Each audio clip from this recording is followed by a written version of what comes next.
The deaths that we have seen are largely due to the bombs, but so many Palestinians now are on the verge of starvation. Only 7% of the nutrition they need is being let in on a daily basis. So we are here hunger striking just to sort of mirror to Biden the kind of deprivation that is happening in Gaza and how he has it within his power to make a ceasefire happen and to allow humanitarian aid in. That is actress Cynthia Nixon, who has joined a hunger strike demanding a permanent ceasefire between Israel and Hamas. Her political protest comes while there are more than 150 people, including 9 Americans, still being held hostage by Hamas terrorists. So Zoran, who's organized this event, his idea was to have a hunger strike to get attention, but also to say, yes, we are bombing and killing Palestinians in that way, but we're also starving them.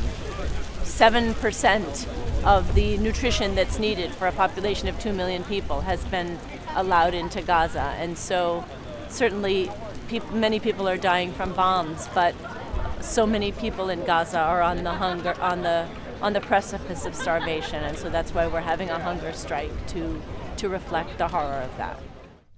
The Sex and the City star joined a handful of politicians at the White House, calling on US President Biden to demand a permanent ceasefire. None of this is normal. None of this is routine. And none of this can be allowed to continue.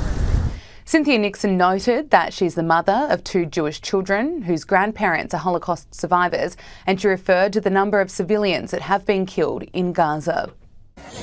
We just had a press conference where we explained who we are and why we're here, because we have almost 15,000 civilians killed in just 7 weeks, 70% of whom are children and women.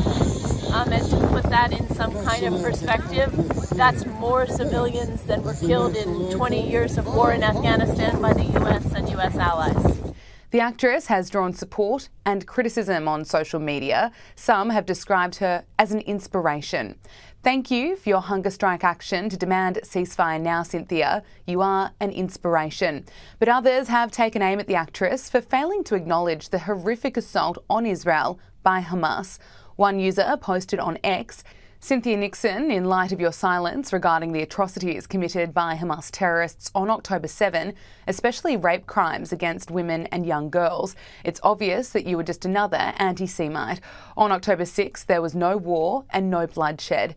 Another wrote, she never mentions how many Israelis were murdered or how many are still hostages. Few things in life are as embarrassing as Hollywood actors who don't know their limitations and think that celebrity is a substitute for substance. This is the latest on the situation in the Middle East. Israel and Hamas have accused each other of breaking the temporary ceasefire. Despite the accusations, hostages and prisoners were still exchanged today. The release comes as negotiators in Qatar attempt to extend the truce, which is due to expire tomorrow. For the first time in 4 days, there was a brief exchange of fire between Israeli forces and Hamas fighters. A number of IDF soldiers were reportedly injured by explosions in northern Gaza. Both sides blamed each other, but both sides said that they wanted the truce to hold, at least for now. Despite the brief violation of the ceasefire, another 10 Israeli hostages and 2 Thai nationals were freed. In return, 30 Palestinians were released by Israel.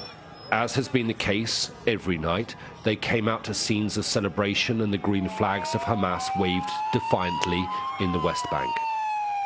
Although the truce has been extended, relatives of hostages still in Gaza know that time could be running out. Cherie Bibas and her children, 4-year-old Ariel and 10-month-old Kafir, are yet to be released, and there has been no word of them. Their family has been told that they might have been passed on by Hamas to another group in Gaza. We were doing a little bit more of studying and trying to realize what that means, what are those groups. We reach a dead end every time. We try to figure out why Hamas is having so much trouble getting them back, or what that means, if they're alive or not, and you know, it's frustrating. Israelis are divided over what should happen next. The priority of releasing the hostages weighed up against a desire to see Hamas defeated. I supported the continue the fight. I would prefer peace and everybody come back. For civilians in Gaza, there is no question. They want the ceasefire to continue, but know that it is out of their hands. Thank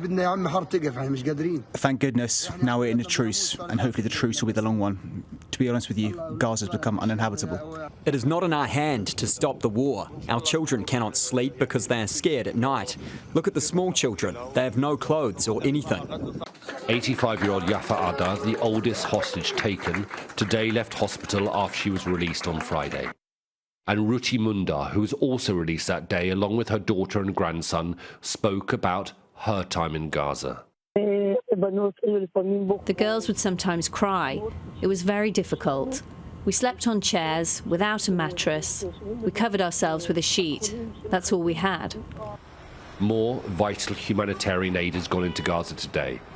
But tomorrow is the final day of the truce as it currently stands. Both sides say that they are willing to extend it further if the right conditions can be agreed upon. But Israel will soon want to resume fighting to finish the job that they begun. Alistair Bunkle, Sky News in Israel.